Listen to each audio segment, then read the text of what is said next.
السلام علیکم۔ ایک نصرانی بوڑھے نے زندگی بھر کام کر کے زحمتیں اٹھائیں، لیکن ذخیرہ کے طور پر کچھ بھی جمع نہ کیا۔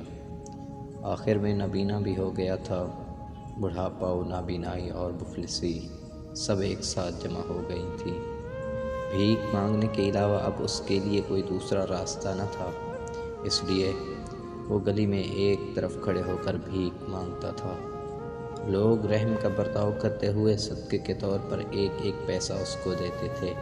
اس طرح وہ اپنی بے کیف اور رنج آویز زندگی بسر کر رہا تھا، یہاں تک کہ ایک دن جب حضرت امیر المومنین علی ابن ابی طالب علیہ السلام ادھر سے گزرے اور اس کو اس حال میں دیکھا تو حضرت علی علیہ السلام اس بوڑھے کی حالات کی تحقیق میں لگ گئے تاکہ سمجھ سکیں کہ یہ شخص ان دنوں ایسی حالت میں کیوں مبتلا ہے، اور یہ معلوم کریں کہ آیا اس کا کوئی لڑکا ہے جو کہ اس کا کفیل ہو سکے، یا کوئی دوسرا راستہ ہے کہ جس کے ذریعے یہ بوڑھا عزت کی زندگی بسر کر سکے اور بھیک نہ مانگے۔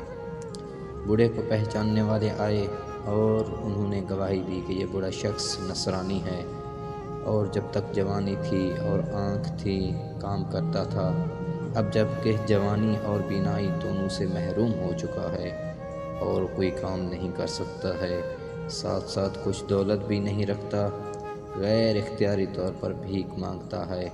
حضرت علی علیہ السلام نے فرمایا، عجیب بات ہے، جب طاقت رکھتا تھا تو تم لوگوں نے اس سے کام لیے اور اب اس کو اس حال پر چھوڑ دیا ہے۔ اس شخص کی گزشتہ حالات سے یہ پتہ چلتا ہے کہ جب تک طاقت رکھتا تھا کام کر کے خدمت خلق کی۔ اس وجہ سے حکومت و سماج کی یہ ذمہ داری ہے کہ جب تک یہ زندہ رہے اس کی ضروریات کو پورا کرے، اور مولا نے فرمایا، جاؤ اور اس کو بیت المال سے مستقل کچھ رقم دیا کرو۔